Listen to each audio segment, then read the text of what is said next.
أعوذ بالله من الشيطان الرجيم بسم الله الرحمن الرحيم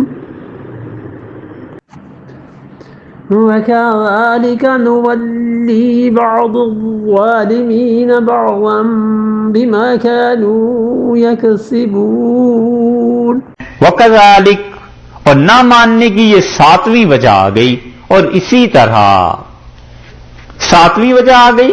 ہوتا کیا ہے؟ فرمایا اسی طرح نولی ہم مسلط کر دیں گے. ایک ترجمہ نولی ہم دوست بنا دیں گے. دوسرا ترجمہ بعض الظالمین بعضاً بعض ظالموں کو بعض ظالموں پر مسلط کر دیں گے جہنم میں. ایک یا دنیا میں دو. بعض ظالموں کو بعض ظالموں کے قریب رکھیں گے ایک دوسرے کے. بہت تفسیریں اس کی گئی ہیں.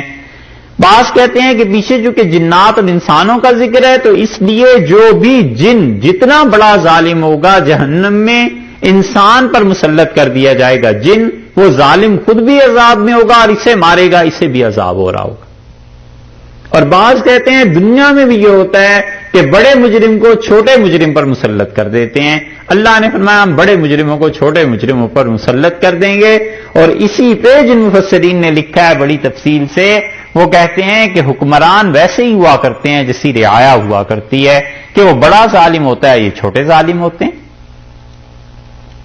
وہ جو ظلم کرتا ہے حکمران تو اللہ اسے اسی لیے مسلط کر دیتا ہے کہ ظالم یہ بھی ہوتے ہیں.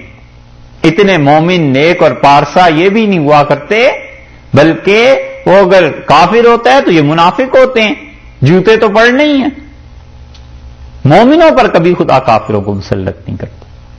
یہ تسلط اور حکمرانیاں جو ہیں کافروں کو اسی وقت ملتی ہیں جب مسلمان فاسق ہو جاتے ہیں عملاً، اور عملی طور پر جب فاسق ہو جاتا ہے تو نفاق آ جاتا ہے. اس میں عقیدے کی منافقت تو بس اللہ ہی جانے، اس پہ تو کوئی نہیں کہہ سکتا کچھ، کیونکہ وہ تو دل کی چیز ہے نا.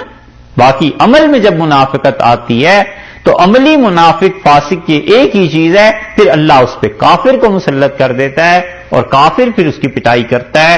یہ ہے دوسری تفسیر. تیسری تفسیر یہ کی گئی ہے کہ نولی بعض الظالمین بعضاً ہم ظالموں کو ایک دوسرے کے قریب کر دیں گے. عبداللہ ابن مسعود رضی اللہ عنہ نے کہا کہ قیامت میں ظالموں کے گروہ بن جائیں گے اور ہر گروہ میں جو بھی انسان اور جن ہوں گے وہ ایک دوسرے کے قریب ہو جائیں گے. مثلا کچھ انسان تھے جو چور تھے، قیامت میں چوروں کے ساتھ جا کے مل جائیں گے، سب کا گروہ ایک ہی ہو جائے گا.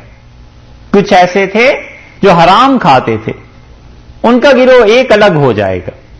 کچھ ایسے تھے جو انسانوں کو قتل کرتے تھے، یہ ان کا گروہ ایک الگ ہو جائے گا. تو بعض کے قریب ہو جائیں گے. اور چوتھی تفسیر یہ بھی کی گئی ہے کہ دنیا میں ظالم لوگ ظالموں کے قریب ہو جائیں گے، یعنی پسند کرتے ہیں اپنے آپ کو کہ ان کا کاز ان کا مقصد مشترک ہو جاتا ہے کہ بس یہ کام ہے جو ہم سب نے مل کے کرنا ہے. اسی اللہ نے فرمایا بما کانوا یکسبون، یہ بدلہ ہے ان کی کمائی کا. قیامت میں جب یہ ایک دوسرے کے قریب ہوں گے یہ ظالم تو یہ بدلہ دیں گے ہم ان کی کمائی کا. جہنم میں بھی قریب قریب رکھیں گے. ایک ٹکڑے کا الگ جہنم ہے، دوسری گروہ کا الگ جہنم ہے. اور منافقین وہ تو تہ میں چلے جائیں گے جہنم کی، سب کے سب اگلے پچھلے وہیں پہنچ جائیں گے.